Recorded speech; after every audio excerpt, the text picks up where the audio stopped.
My husband called me dramatic when my dad was in an accident, and then went on the trip alone like I didn't even exist. The day everything really shifted for me did not look dramatic from the outside.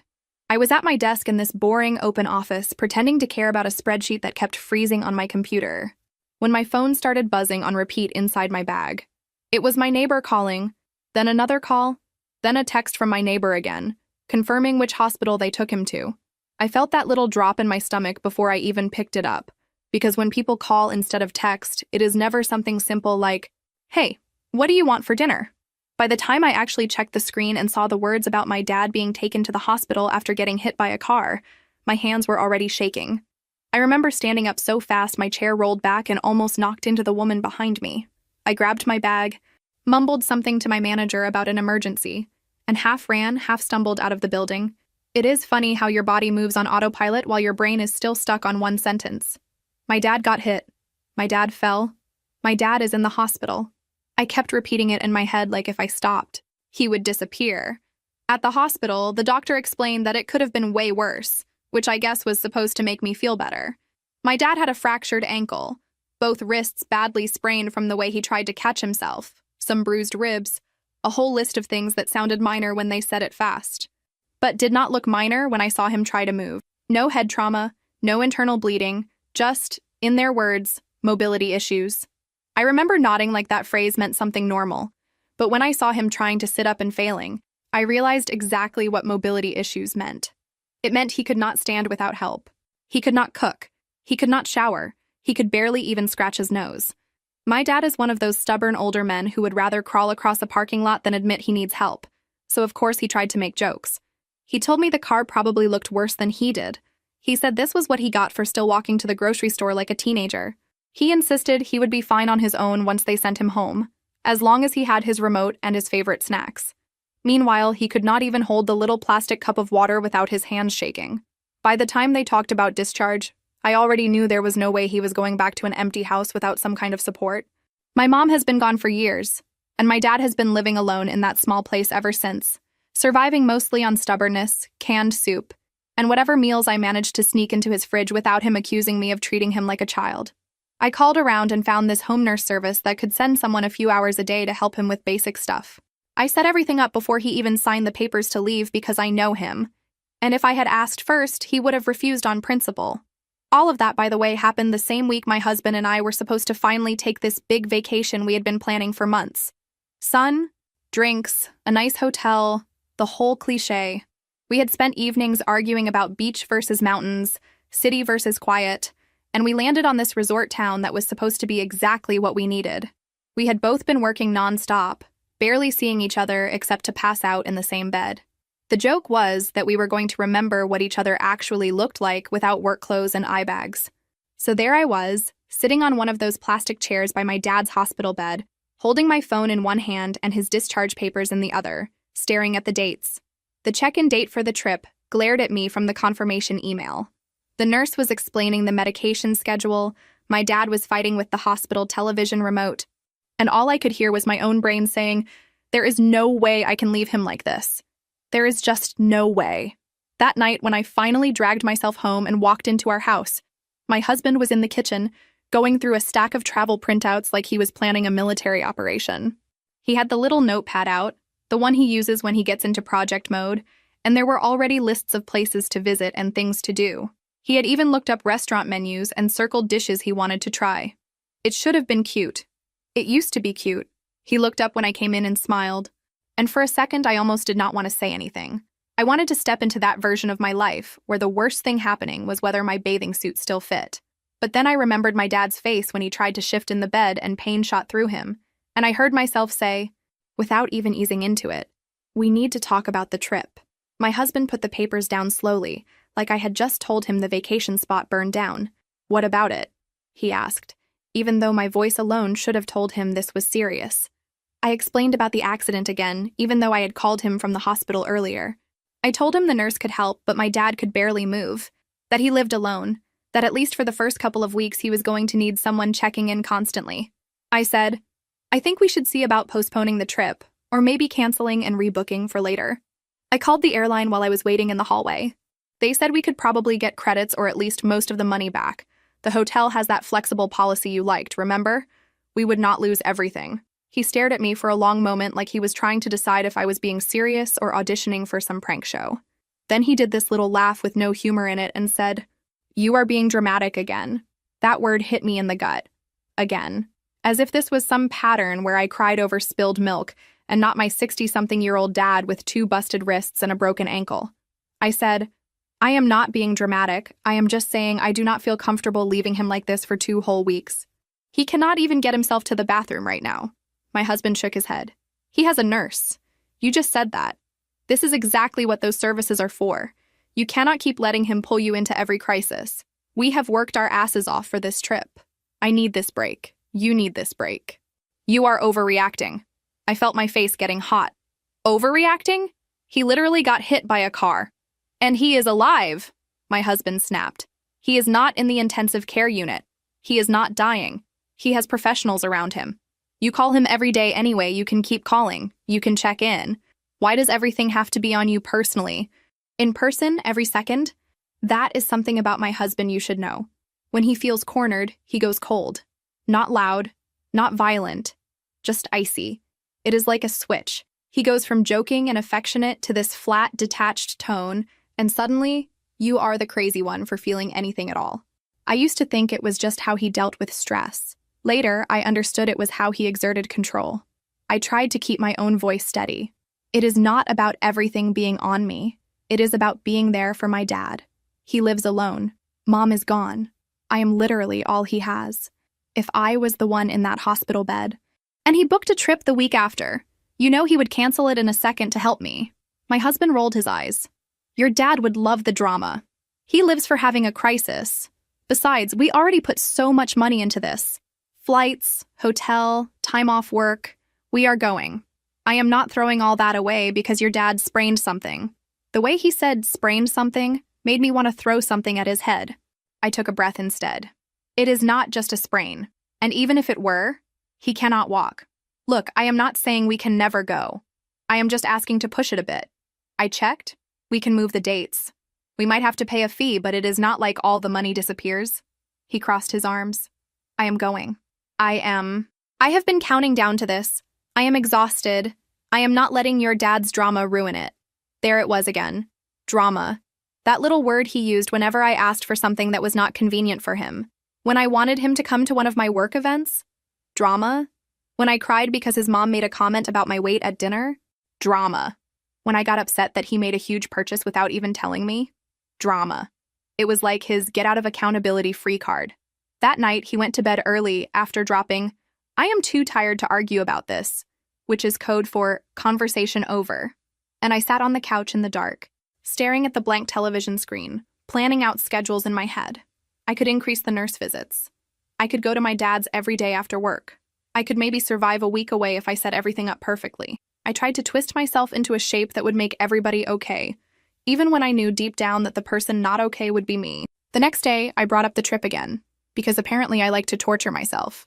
I told him I understood he wanted the vacation, that I wanted it too, but that I was still uncomfortable leaving. I mentioned again that the airline was willing to work with us. I even brought up that I had once skipped my cousin's wedding to sit in a hospital waiting room with his family when his mom had a routine surgery. He had sworn he would never forget that I chose them over a big family event. I hated myself for bringing it up, but I did. He stared at me like I had pulled out a ledger. "You cannot keep score like that," he said, offended. "That is manipulative." I laughed and it came out sharp. Manipulative? I am literally reminding you of the time I already did for your family what I am asking you to do for mine. I am just asking for the same level of understanding. He shook his head, already checking out of the conversation. This is not the same thing. My mom was going in for surgery. We did not know how it would go. It was a standard procedure, I said. The doctor said the risks were low, and you still wanted me there. Which I get. That is what partners do. He leaned back, arms folded. You need to learn to set boundaries with your dad. Every time he falls or catches a cold or has some small issue, you rush over like you are his personal nurse. He is an adult. He has insurance. He can figure it out. This trip is important for our marriage. That last line really got me. Important for our marriage.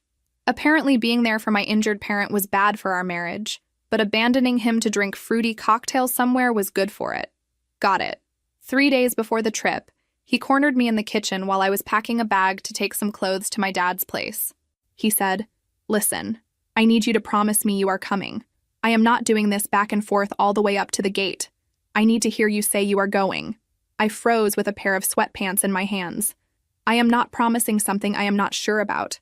My dad is still barely moving around. The nurse says he keeps trying to get up alone. He keeps almost falling. I am scared to leave him. My husband's eyes hardened. "So which is it then? Me or your dad? Because that is what this is turning into. Every time there is a choice, you pick him." It felt like someone punched me. "That is not fair," I said, but my voice had that thin, shaky sound I hate. "It is not me or him. You are my husband. He is my dad. I am trying to take care of both." He shrugged. "I am telling you how it feels. And I am not going to keep being the bad guy because you cannot cut the umbilical cord. Either you show up at that airport, or you show me very clearly where your priorities are." That was the moment something cracked inside me. I did not explode. I did not scream. I just felt this cold, heavy thing settle in my chest. I realized that no matter what I did, he was going to make me feel like I was failing someone. If I went on the trip, I would be picturing my dad struggling to get out of bed. If I stayed, I would be the ungrateful wife who ruined the dream vacation. It was a rigged game. 2 days before the trip, he announced over dinner in the calmest tone, "I am going. I booked this time off. I paid for my ticket. I am not staying here to watch you hover over your dad. You do whatever you think you need to do." He did not ask again how my dad was doing. He did not ask about pain levels, about physical therapy, about anything. He talked about the good weather forecast like that was the only thing that mattered.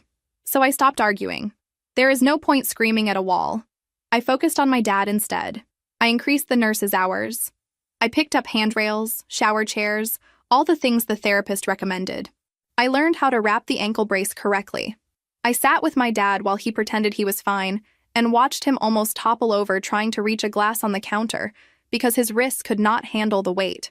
One afternoon, I walked into the living room and caught him halfway out of the armchair, wobbling like a toddler. I rushed to him, grabbed his elbow, and he winced as his ribs protested. "Sit down," I snapped more sharply than I meant to. He gave me this sheepish look. "What? I cannot just sit here and rot. I need to get to the bathroom." "You call me or the nurse," I said.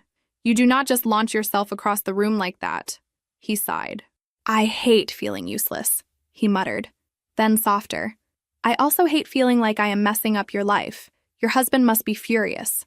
There was a pause where I should have lied and said everything was fine, but I was too tired. "He is not thrilled," I admitted. "He is going on the trip anyway." My dad's face fell in this weird mix of guilt and hurt. "I did not want to be a burden," he said quietly. "I thought he and I had a good thing going. We always talked about sports, you know. I thought he liked me. He just does not like when things are not on his schedule," I said before I could stop myself. On the morning he left, my husband wheeled his suitcase to the door without looking at me.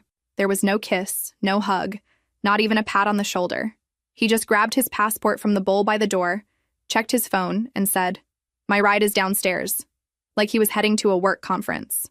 I watched him go, waiting for some last-minute pause. Some maybe we can figure this out. But the door shut, and that was it. The silence he left behind was not peaceful. It was this thick thing that pressed down on my chest when I tried to sleep. During those first days, my routine turned into this exhausting loop. I woke up, dragged myself to work, tried to pretend I was present while my mind was still at my dad's house, then drove across town after my shift to check on him. I heated up meals, helped him to the bathroom, made sure his medications were lined up correctly, adjusted the pillows under his leg. By the time I got home at night, my own house felt like a stranger's place. One night, in the middle of all that, my dad had this intense spike of pain. He called me around 2 in the morning, his voice tight and panicked. I drove over in sweatpants and an old hoodie, heart pounding, convinced something terrible had happened. Turned out the pain medication schedule had gotten messed up with all the different hands involved, and he had gone too many hours without a dose. We got it under control, called the nurse line, adjusted things. He calmed down eventually, but I sat on his couch until the sun started to come up, watching him breathe just to make sure. Sometime around dawn, while he finally slept, I pulled out my phone and sent my husband a message. I typed out this long text about what had happened, about how scared my dad had been, about how I had spent the night trying to manage everything. I ended it with, "I know you needed the break, but I really wish you were here. This is a lot." I watched the little status symbols on the app change. Delivered, read, then nothing. No reply that day, no reply the next. Instead, a few hours later, a picture popped up on a social media app we both use. There he was in sunglasses, drink in hand, standing in front of a pool that looked like it belonged in a commercial. The caption was something like, "This is the life," with a bunch of little sun emojis. In another photo, he was at some fancy restaurant, plates of food spread out like something from a magazine. People were commenting things like, "You deserve it," and "so jealous." And I just stared at my phone wanting to throw it out the window. A friend from work called me after seeing the pictures. "Hey," she said carefully, "is everything okay with you two? I thought you were going with him." I swallowed the lump in my throat. "Plans changed," I said. "My dad got hurt. I stayed." "Did he really go without you?" she asked, her voice going from concerned to pissed in half a second. "Seriously?" "Yeah," I said. "Seriously. Girl," she whispered, "I do not want to say what I am thinking, but you know what I am thinking." I knew. I also knew I was not ready to say it out loud yet. We have this shared credit card we use mostly for household stuff and trips. I do the boring part, like checking statements, paying bills, making sure we are not accidentally buying a small island somewhere. During that second week he was gone, I logged in to pay off part of the balance and saw this one charge that did not fit. It was from some kind of spa package at the resort, double the price of the usual services. The description mentioned something about a couple package, and my stomach dropped. I stared at that line so long the numbers started to blur. I told myself it could be a glitch. He could have treated another couple. He could have just booked the wrong thing and gone alone. I told myself all the stupid stories women tell themselves when they are trying not to admit that maybe the person they love is capable of being exactly the kind of person they swore they would never be. I hated myself a little for even thinking it. My dad was literally fighting just to get to the bathroom, and I was sitting at his kitchen table obsessing over a credit card line. I closed the app, shoved the phone face down, and told myself to focus on what was right in front of me, one crisis at a time. After about a week of this, I cracked. I was at my own kitchen table now, eating cereal for dinner because cooking felt like math, and my friend called again. She asked gently, "Have you actually talked to him since he left?" "No," I said, hearing how small my own voice sounded. "He has not called. He has not texted back. Nothing." She exhaled slowly. "You know that is not normal, right?" I shrugged, even though she could not see me. "He says he needs space when he is stressed. That is not space. That is punishment," she said. "Look, I am going to say something you are not going to like. You should maybe talk to a lawyer. Not because you have to do anything right now, but so you know what you can do if you want to." My first reaction was defensiveness. "I am not divorcing him over a trip," I said quickly. "I mean, yes, he is being an ass, but this is a lot." My friend was quiet for a second. Then she said, "It is not just the trip, and you know it.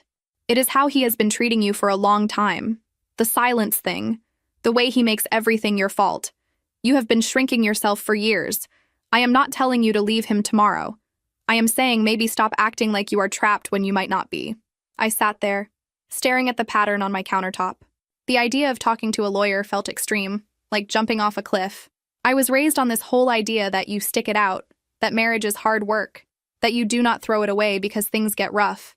But then I pictured my dad's face the night he was crying from pain, and my husband's face in that pool picture, and something inside me tilted. "Just to get information," my friend said.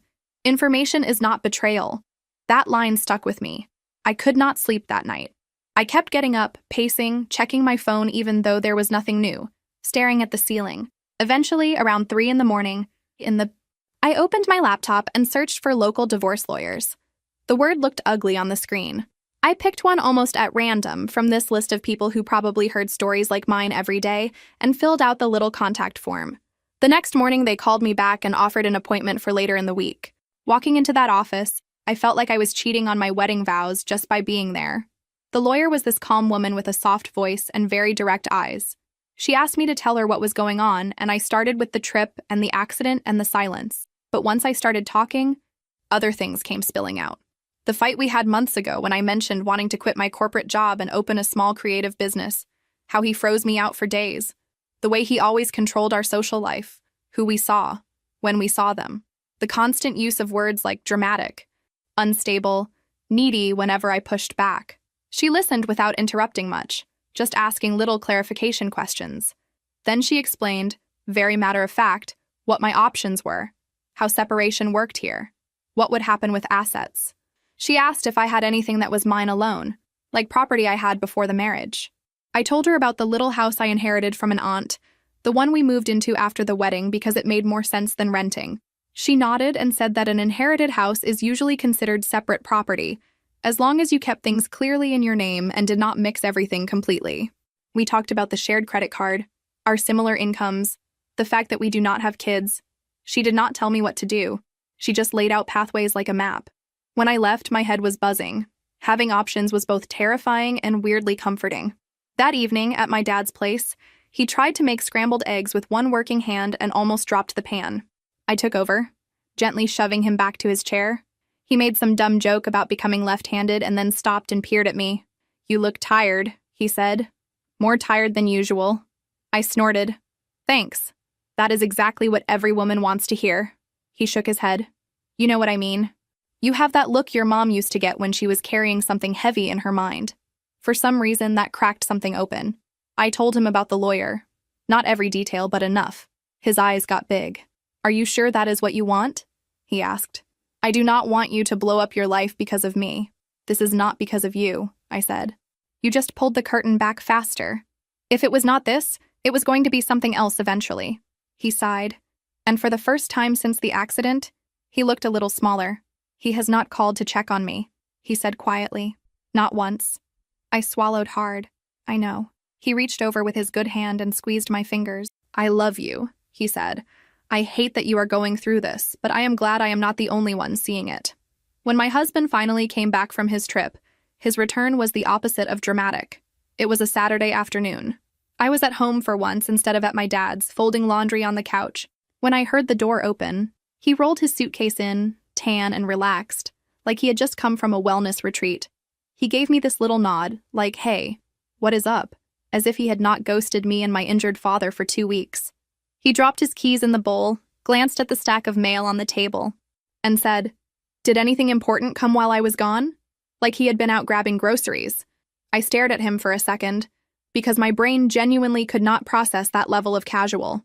"You did not answer my messages," I said. "At all." He shrugged, kicking off his shoes. "I needed to unplug. That was the whole point. The service was terrible down there anyway. You know how it is." I thought about the time-stamped photos he had been posting from the pool, from the restaurant, from the beach. "Also, I saw the charges on our card," I said. "That couple's spa package? Do not insult my intelligence." He did not even deny it properly. He just lifted a shoulder like it was boring. "It was a package they push on everyone," he said. "You are doing that thing again, turning everything into a story." He walked into the kitchen and opened the fridge. "What are we doing for dinner?" he asked over his shoulder. "I am starving." Something inside me just snapped into place. Not like a blow-up. More like when you finally click a puzzle piece into the only spot it ever could have gone, and suddenly the whole picture makes sense. I walked to the bedroom, hands shaking, and took the envelope out from the drawer where I had been hiding it. The divorce papers felt heavier than they were. When I came back to the living room, he was flipping through the mail with one hand and scrolling his phone with the other. I set the envelope on the table in front of him. "What is this?" he asked, frowning like I had handed him a parking ticket. "Read it," I said. He opened it, skimmed the first page, and went pale. "You have got to be kidding me," he said. "This is a joke, right?" "It is not a joke," I said. My voice was weirdly calm. "I went to see a lawyer while you were gone. That is the petition." He looked up at me like I had slapped him. "You are divorcing me because I went on a trip we paid for?" I laughed, and it sounded almost hysterical even to my own ears. "No, I am divorcing you because you literally left me to deal with my hurt dad alone, did not contact me once, then came home and asked what is for dinner like I am your maid. The trip was just the clearest example so far of how you see me." He shook his head, paper rustling in his hands. "You are being ridiculous. I have always been independent. You knew that when you married me. I am not one of those guys who needs to be glued to his wife every second. Independent is one thing," I said. "Abandoning your partner during a family crisis and then stonewalling them for 2 weeks is another." He scoffed. "Your dad was fine. You just like to play the hero. You wanted me on my knees thanking you for sacrificing your vacation. When I refused to feed into that, you ran to a lawyer." There it was again. My feelings framed as an over-the-top performance. Drama. I could almost hear the unspoken word hanging in the air. I did not run to anyone, I said slowly. I walked. I thought about it. I talked to people. I considered my options. This is not a tantrum. He threw the papers onto the table. So what? You are just done? That is it? You are going to throw away all these years because of this? I took a deep breath. This is not just this. This is every time you use silence to punish me. Every time you made me feel crazy for having needs. Every time I shrank myself so you would not call me dramatic. This trip just made it impossible for me to lie to myself anymore. We went back and forth like that for a long time, him insisting he had done nothing wrong. Me listing things I had kept tucked away in my chest for years. He kept circling back to the money, how much we had spent, how irresponsible it would be to just throw it away. I realized, somewhere around the third time he mentioned the price of the tickets, that he was more upset about the financial investment of the marriage than the emotional one. Finally, after what felt like hours, I said, "You can pack a bag and go stay somewhere else. I am not asking. I am telling you. I need space. I need you out." He stared at me like he was seeing me for the first time. "You are going to regret this," he said, voice low. "You are being impulsive. You are making a huge mistake because you are emotional right now." "Maybe," I said, "but I would rather regret leaving than spend the rest of my life regretting staying." He grabbed a duffel from the closet and started throwing clothes into it. It was messy, hurried, nothing like his usual obsessive packing lists. He slammed drawers, stomped around, muttered under his breath. At the door, he paused, hand on the knob. "You cannot say I did not try," he said. I almost laughed again. "You did not," I said quietly. "That is kind of the point." The door closed behind him with a thud that seemed to echo way louder than it should have. I slid down the wall until I was sitting on the floor, knees pulled up to my chest, and sobbed. Not cute crying either. Ugly, snotty, whole body shaking crying. I felt grief for the man I thought I married, for the version of my life I had been holding on to with white knuckles, for every time I had told myself it would get better if I just tried harder. The next couple of days, he called. The first time was 3 days later in the middle of my workday. I saw his name on the screen and my stomach flipped. I let it go to voicemail. He called again and again. Finally, I stepped into the stairwell at work and answered. "What do you want?" I asked. "No hello. No small talk." "This is ridiculous," he said. I could hear street noise in the background. "How long am I supposed to stay in this hotel? Do you have any idea how expensive this is?" There it was. Not, "How are you?" Not, "How is your dad?" Just, "Do you know how expensive this is?" "Nobody is forcing you to stay in a hotel," I said. "You chose to leave. You could stay with a friend or find a short-term rental or figure out your own life like the independent man you keep telling me you are." He huffed. "Can we just hit reset? I said some things, you said some things. I needed that trip, and I am not going to apologize for that. But I miss you. I miss home. If you miss me so much, why did you not call me once while you were gone?" I asked. He stalled for a second. "I told you. The reception was weird, and I did not want to get sucked into drama while I was trying to relax." I closed my eyes. "I am not doing this," I said. "I am moving forward with the divorce. Talk to your lawyer." "You are really going to throw everything away over your feelings?" He snapped. "Yes," I said. "Over my feelings. Wild concept. I know." After that, the texts started. First, it was the fake apology texts. "I am sorry you felt hurt," and "I am sorry if you misunderstood," and "I am sorry things turned into this," which is not the same as "I am sorry for what I did." Then came the guilt trips. "I never thought you would be this cruel. And I cannot believe you are doing this to me after everything I have done for us." When I did not respond, he switched strategies again. One night, my phone lit up with a series of voice messages. His voice was all broken and shaky, like he had been crying. He said things like, "You are my whole life," and "I do not know who I am without you," and "I will do better. I promise." I listened to them sitting on my couch with a blanket around my shoulders, and my heart felt like it was being pulled in two directions. Part of me remembered the guy I married, the one who used to make stupid jokes to cheer me up, who brought me takeout when I worked late, who danced with me in our tiny kitchen at midnight. That part wanted to run to him, to believe that this was a turning point, that he finally understood. The other part remembered the look on his face when he left for that trip, the way he dismissed my dad's pain as drama, the couple's spa charge, the silence. That part won. I silenced the thread. I did not block him yet, because we still had to deal with logistics. But I stopped feeding into the roller coaster. A couple of weeks into this weird limbo, I went back to see the lawyer. She had been waiting for his formal response. When I sat down in her office, she slid a folder across the desk. "He is not contesting the divorce itself," she said, "but he has some requests." The word requests turned out to be an understatement. In his official response, he agreed that the marriage was irretrievably broken, which, sure, that is one way to put it. Then he listed financial demands that made my jaw drop. He wanted monthly support from me, even though we make basically the same amount of money.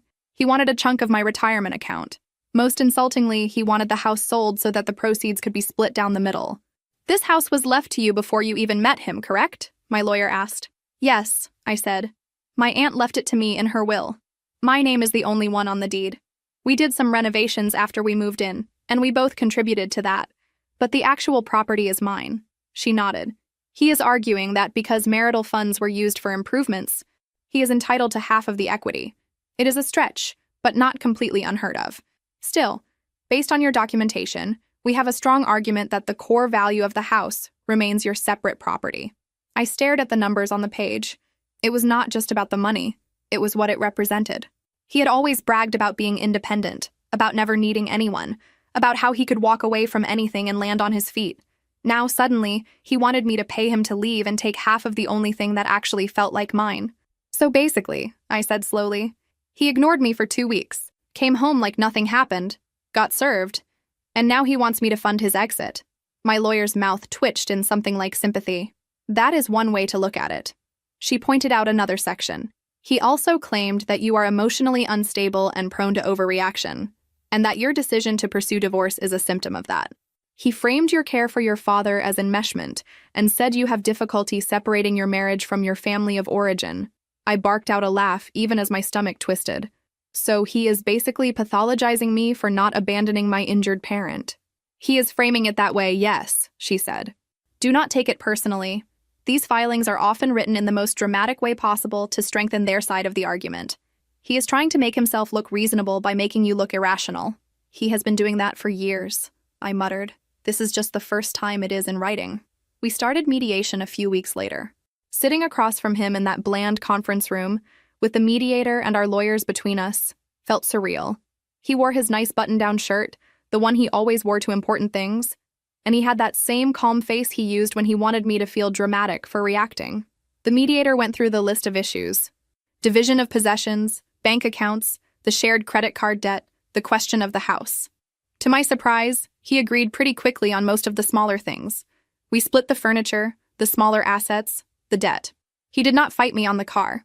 He conceded on the support payments once my lawyer pointed out how similar our incomes were. It was like he was trying to speed-run the process, as long as he could keep his eye on that one big prize. The only thing he refused to budge on was the house. "We both lived there," he said. "We both put money into it. I am entitled to half." "That house was gifted to her by family," my lawyer said calmly. "She could have kept it as an investment and never moved in with you. Instead, she offered you both a lower cost of living and stability. That does not magically make it marital property." He rolled his eyes. "Wow, so generous. Do I need to send a thank you card to her dead aunt?" The mediator cleared their throat and reminded us all to keep things civil. My hands were shaking under the table, but my voice somehow stayed steady. "You are not getting my aunt's house," I said. "You can take pretty much anything else we have collected together, but that stays with me. I grew up visiting that place. It is the only thing I have left that feels like mine. You do not get to take that too." He gave me a look full of contempt. "You are not thinking logically," he said. "You are letting your emotions run everything, as usual." "Cool," I said. "Then I guess my emotionally unstable self and her lawyer will see your reasonable self and his lawyer in court if we have to." During a break, my lawyer and I stepped into the hallway to breathe. She glanced at the paperwork and then at me. "He is going to keep using that language," she said quietly. "Dramatic, unstable, emotional. It is strategic. If he can get you to explode, he can point at you and say, 'See, that is what I mean.'" "So I am supposed to sit there like a robot while he insults my dead aunt?" I asked. "You are supposed to pick your battles," she said. "You are doing well so far. Let him show who he is on paper. We will handle the rest." Outside of the legal circus, life kept moving. I still had my full-time job. I still had my dad's recovery logistics. I still had to remember to eat and sleep and occasionally do something that did not involve paperwork or pain meds. Somewhere in the middle of all that, The thing I had buried months before resurfaced. My stupid little dream of quitting corporate and starting something of my own. Before the accident, before the fight, I had told my husband I wanted to open a small studio space with my friend, doing creative services. He had shut it down so hard that I had stuffed the idea into a mental drawer and slammed it shut. Now, weirdly, with my whole life already on fire, that drawer creaked open again. My friend brought it up one night while we were sitting on my couch eating reheated pizza. You know, she said, if there was ever a time to start over, it is when everything is already a mess. I groaned. You are going to give me a motivational speech now? She grinned. Relax. I am not putting anything on a mug. I am just saying you talked about this forever. You even had a name picked out and everything. What if instead of pouring all your energy into surviving this divorce, you also poured some into building the life you actually wanted? The thought made my stomach flip. What if it fails? I asked. She shrugged. Then it fails. You will still be you. You will still have your skills. You will figure it out.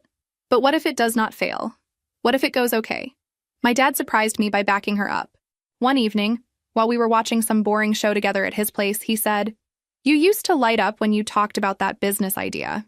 You do not light up much these days. Maybe you should chase that again. I do not want you thinking I am doing anything drastic because I am spiraling, I said. He snorted. You are allowed to do things because you want them, not just because you are running away from something.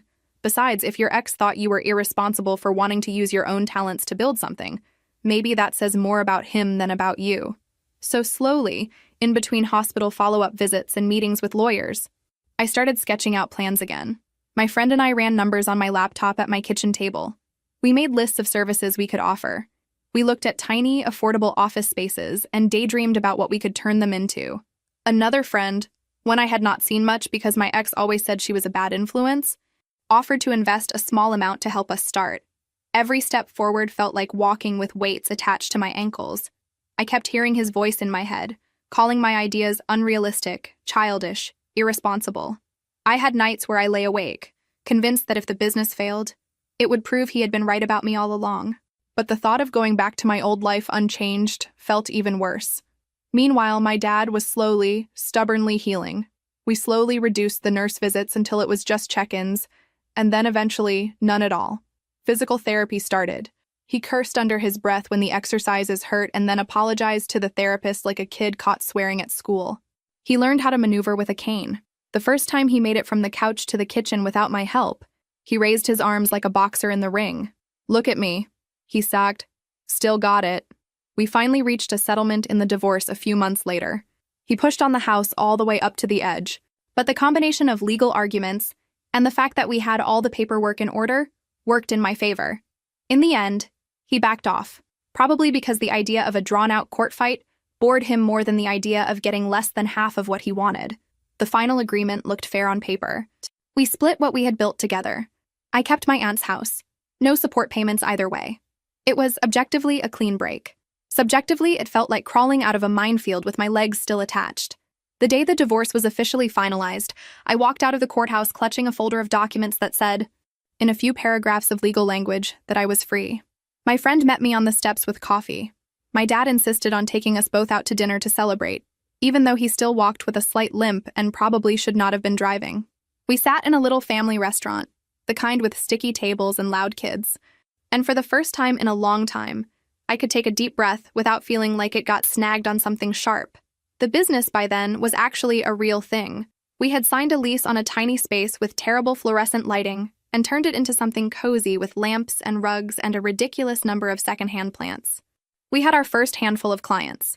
The income was nowhere near my old salary yet, so I kept one foot in my corporate job part-time while the new thing grew, but it felt like progress. A few weeks after the divorce, my ex showed up there. It was a Tuesday afternoon. My friend and I were in the middle of reorganizing some shelves when the door opened, and in he walked, like he owned the place. He glanced around slowly, eyes scanning the decor, the furniture, the half-finished coffee on my desk. So, he said, lips twisting, this is the big dream. My heart started pounding, but I forced my hands to stay busy. We are in the middle of something, I said, not bothering with pleasantries. What do you want? He smirked. Relax. I am not here to cause trouble. I was in the neighborhood. The neighborhood, by the way, is nowhere near where he lives now.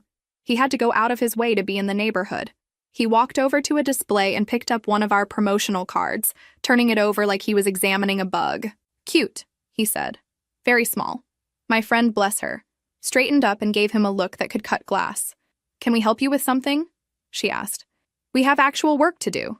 He ignored her and kept talking to me. "I just wanted to see what you traded our marriage for," he said. "It is funny.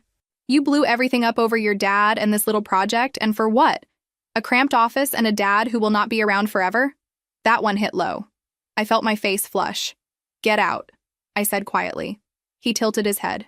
"You know," he said. The trip was amazing, by the way. The weather, the food, the company. He let that last word hang there, heavy and obvious.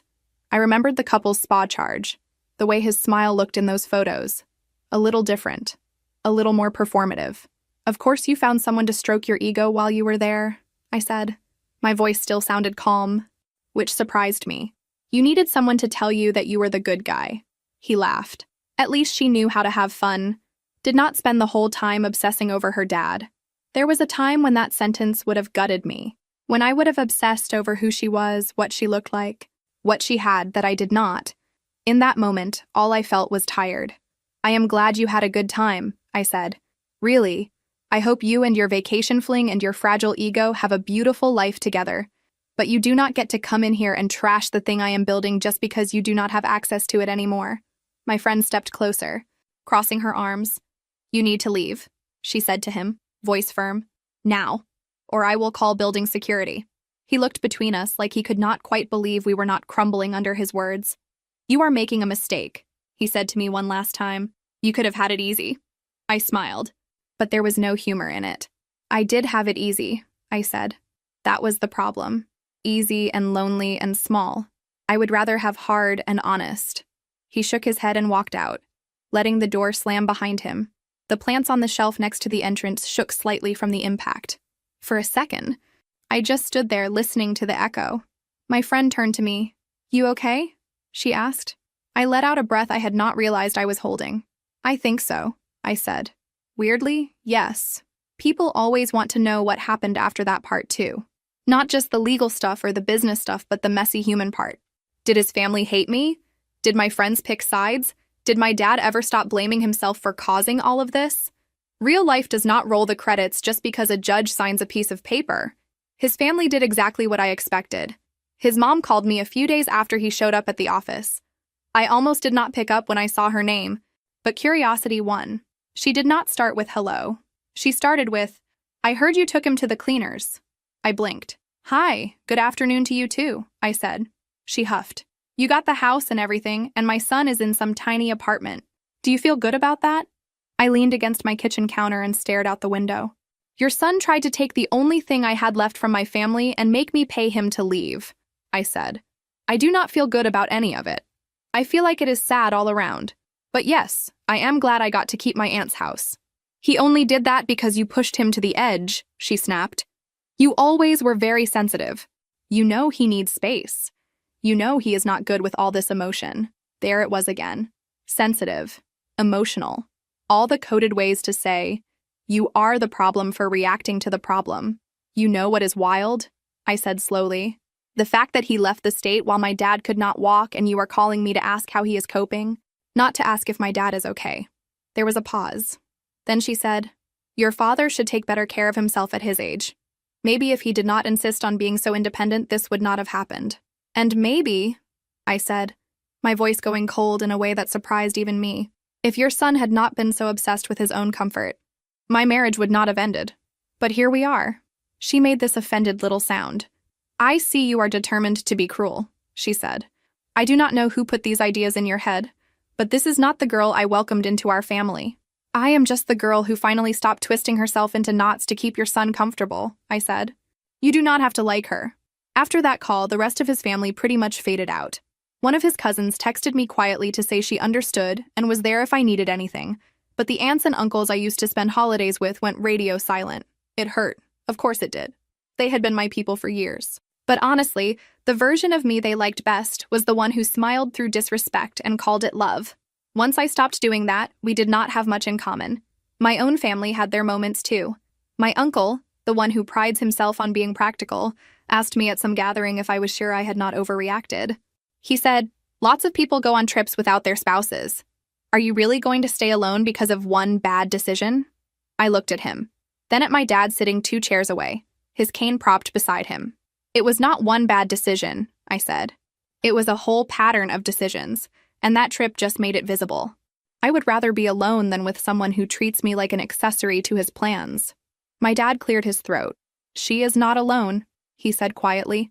"She has a house, a business, friends, and a cranky old man who owes her about 100 home-cooked dinners."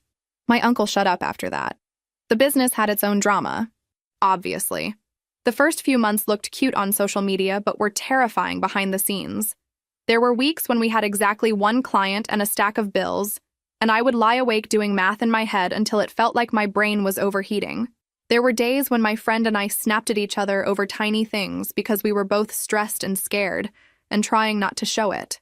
One time, after a client backed out at the last minute and took a big payment with them, I sat on the floor in the middle of our little office and cried. Big, ugly sobs. The kind where you cannot catch your breath and your chest hurts. My friend sat next to me, rested her head on my shoulder and said, "If we fail together. We will just tell everyone this was an elaborate performance art piece about money and burn the place down." I snorted mid-sob, which made this horrible squeaky noise, and somehow that broke the tension. We wiped our faces, ordered takeout, and spent the rest of the afternoon reworking our pricing and outreach plans. It was not glamorous. There was no montage. It was just 2 women being stubborn in the face of their own fear. Every so often, something would happen that almost made me miss my old life, like the first time taxes came around and I realized how much paperwork owning a business involved. Or when the heater in the office broke on one of the coldest days of the year and the landlord took forever to fix it, and we had to see clients wearing 3 layers and fingerless gloves. On those days, the idea of a regular paycheck in someone else's problem pile looked very appealing. But then I would remember the sick feeling I used to get on Sunday nights, when I knew I had a whole week ahead of me of keeping my head down at a job that made me feel like an interchangeable part. I would remember the way my ex used to talk about my idea like it was a cute hobby I would grow out of. I would remember sitting on the floor by our front door after he left, thinking, if I am going to destroy my life, I at least want to be the one holding the hammer. And slowly, things started to shift. A client referred us to another client. Someone left a nice review on our little website. We got an email from a stranger who had found us through a friend of a friend. The numbers in our spreadsheet started to look less like a screaming emergency, and more like something that could, eventually, turn into stability. My dad became our unofficial marketing department. He told everyone at his physical therapy sessions about my girls at the office, like we were running a world-changing startup instead of a tiny local business.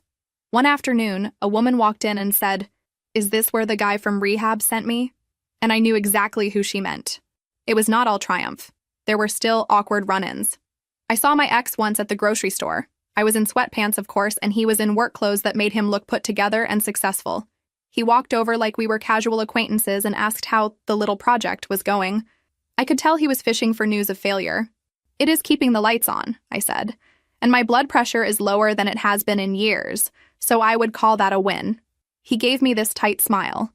"If you ever get tired of the hustle, there are easier ways to live," he said.